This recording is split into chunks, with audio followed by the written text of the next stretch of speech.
onyinye Chukwu adịghị ele anya n'ihu ọkụ unu hụrụ akara aka mmadụ sọ naanị oge ka ọ ga-egbuchawa emelu m ala aghọtaghị ya n'anya onyinye Chukwu adịghị emekwa mmadụ ọkụ unu hụrụ destini mmadụ sọ naanị oge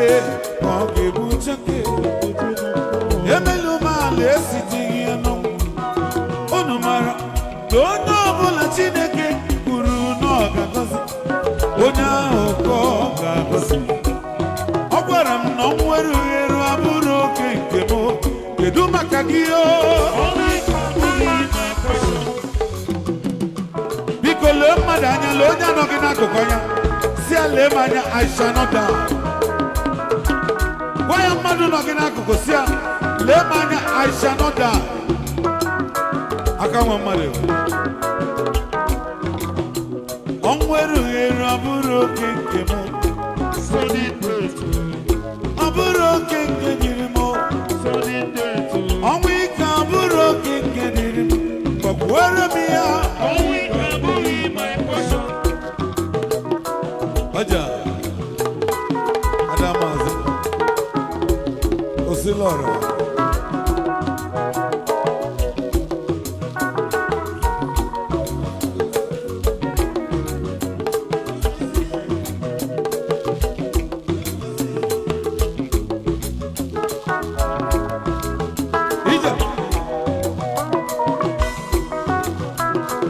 Abraham Gozie,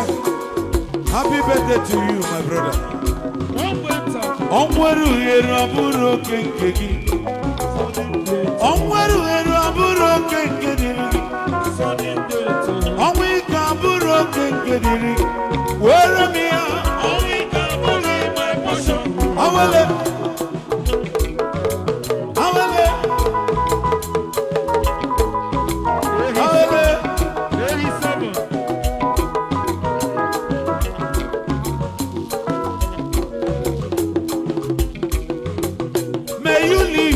And see your children. You will see your great-grandchildren. You will see your 5th generation. We can put all your passion. He can cause this in Igwenada. Ebube Chukwu si n'Igwenada. Amara Chukwu juru m na ruo. I want to talk to Onwanaba. Gozie si n'Igwenada Ebube Chukwu si n'Igwenada Anointing power so ụmụ arụ ewu ọnwụ n'ụtụtụ ọnwa n'abalị unu mara na onye Chineke m kụnyeziri unu ngọzi ọ ga-abụrịrị ideji ụlọ unu marala na mara nna m bụkwa ideji ụlọ awelekwuo ya ọbara Chukwu ịbụkwa ideji ụlọ ija awele awele awele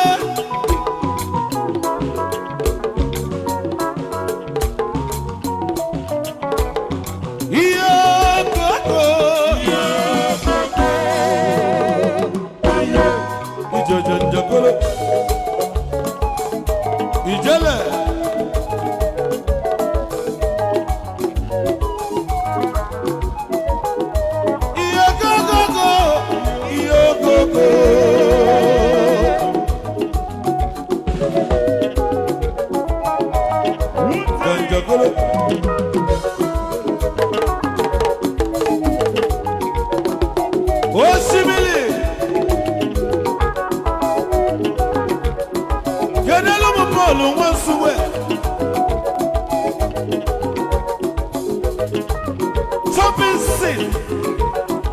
ọ̀pọ̀ January kan ní ẹ̀mẹ́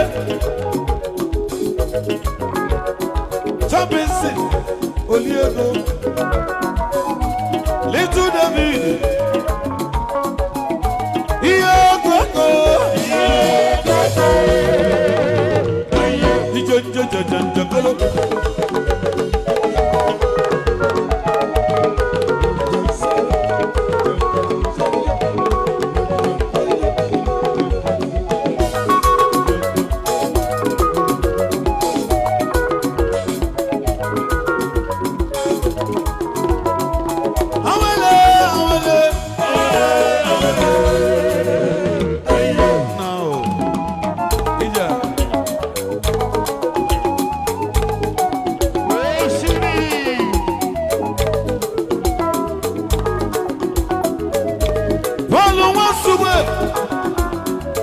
Gozie Okeke na bogi n'egwu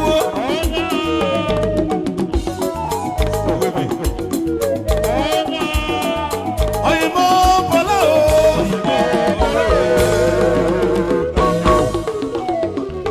ebe niile ya na-enwu ọkụ maka na bọọlụ ọbịanugo ụbọchị Gozie Okeke chiri ọzọ bọọlụ wepekata egwu n'obi we gbatuba nta ya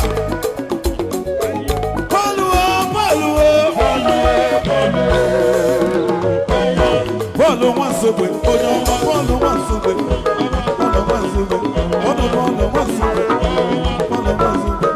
bọọlụ nwa nsogbe ọlanya chukwu bele eze bọọlụ nwa nsogbe ọlanya chukwu bele eze bọọlụ nwa nsogbe odogwu odogwu mo bọọlụ bọọlụ nwa nsogbe bọọlụ nwa nsogbe bọọlụ nwa nsogbe Sambas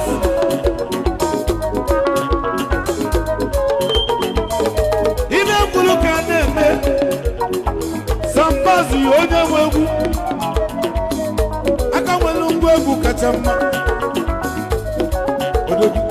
Sambas yo Sambas ọgaranya jogojo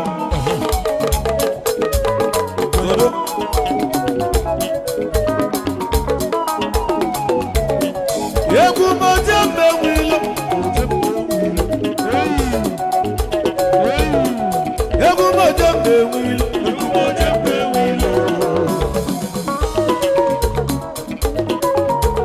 akanja moje mbe nwilo ugochi mnyelu moje mbe nwilo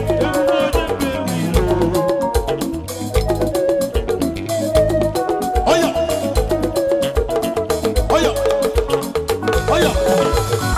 oya oya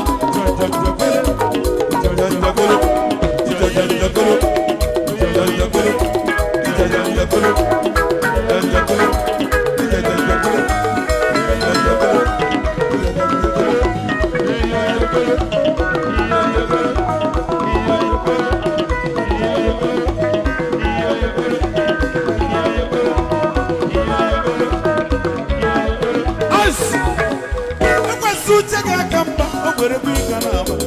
obi agbawa ọnya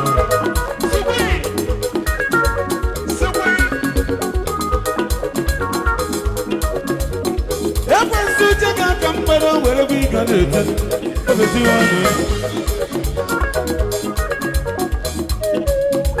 osimiri ngwa ga-egwu ịga agba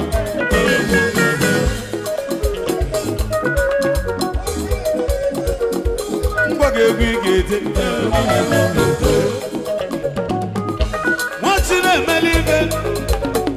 obere nwachukwu gozila agozi nwachi na-emelu gedenu nwachi na-emelu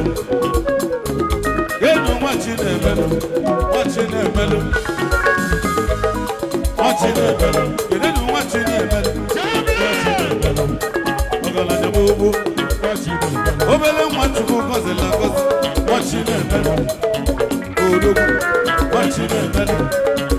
odogwu nwachi na-emelu esi ngwa ga-egwu ị ga-agba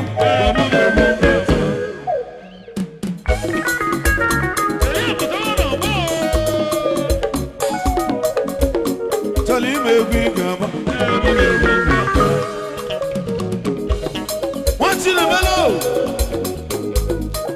mana igetere ya pụtawa na-eji tunde nwa m abịa tunde nwanyị Yoruba mana ọ na-anụ onye Igbo aka sikwanye asụ Igbo bọbụlụ ma idonkia welu ma idonkia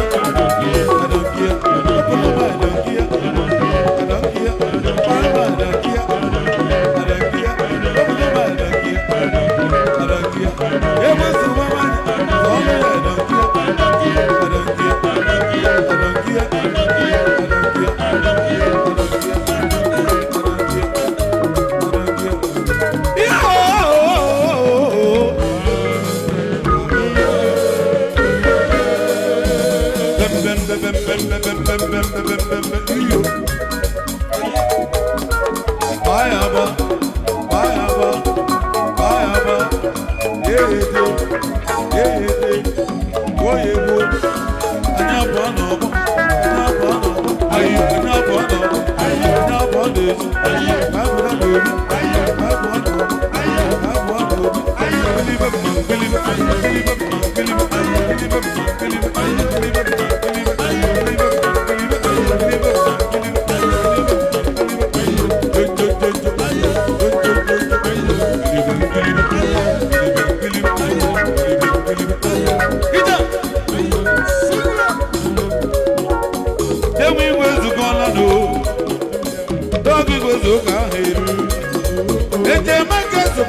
Akazu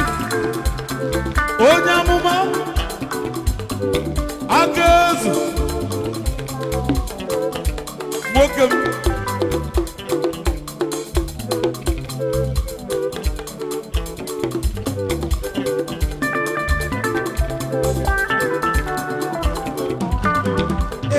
Amuteke onye m imechi ga-abụ anọgamafulego nwa na-ego na-atụ Gozie nwoke ka ana m eke n'ụlọ aka nchanwụ ụwa ọmụ na-egwu ibe njiri ụwa ka m na-eme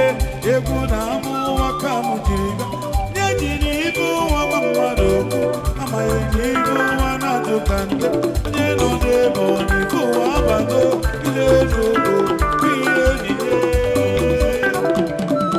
eze mmenti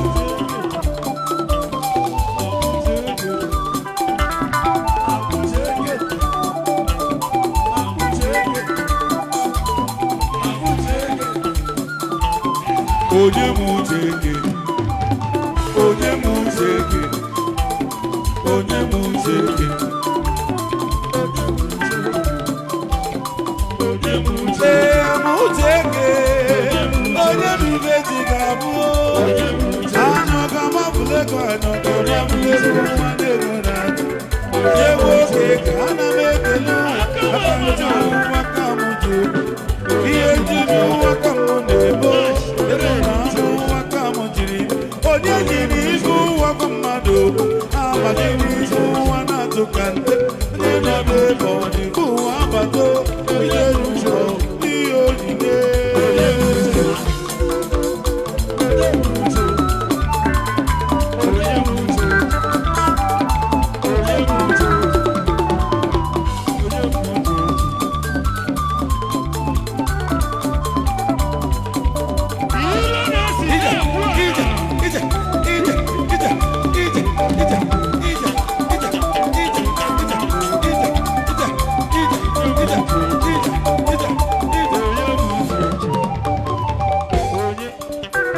Morning Star Onumekene Opele du Fesson Onumekene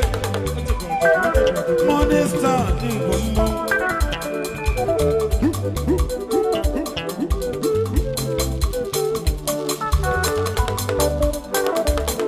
Beauty Amuteke onye m ibe ji ga-abụ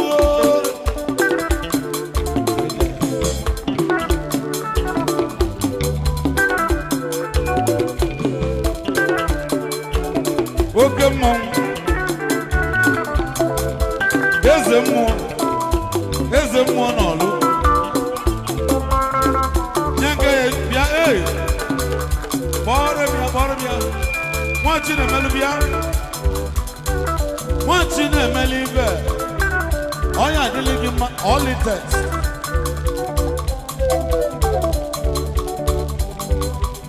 amuteke onye m ibe ji ga-abụ ijela na-edo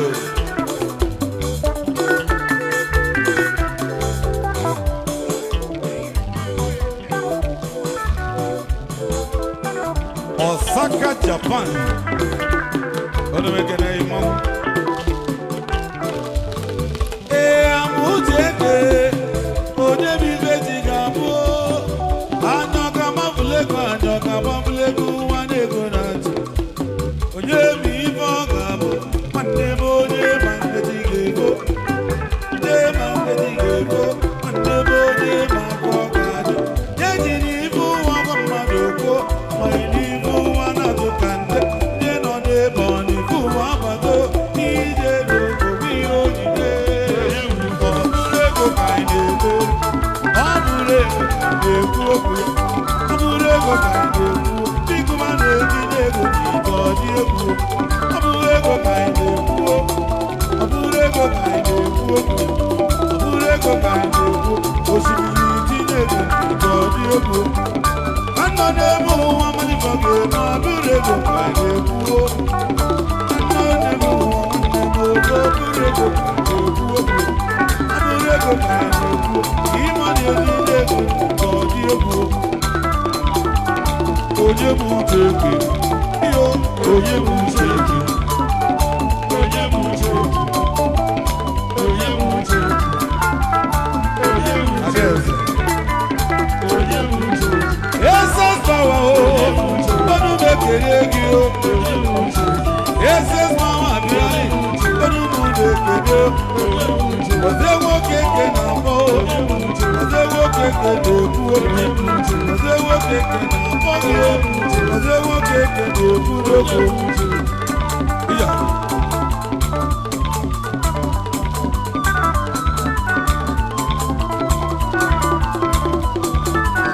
Yongo ebere nwara ni ewu nwanne m Ike onye Thailand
Gozie Okeke na Bogi Jesus power oh Bana bobo Bana ni bobo Bana ni bobo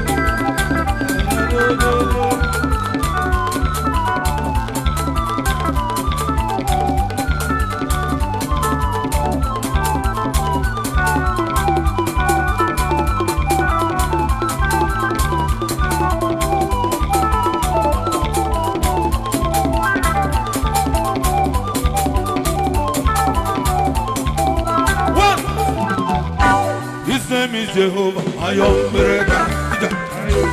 Jehovah,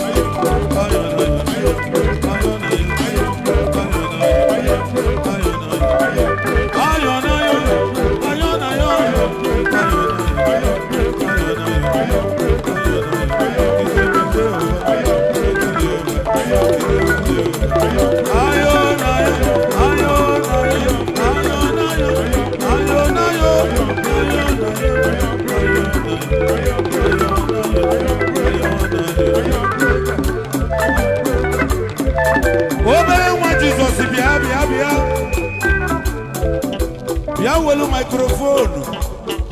I want to hand him over.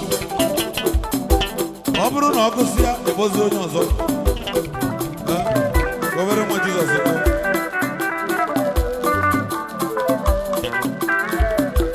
Adamazo.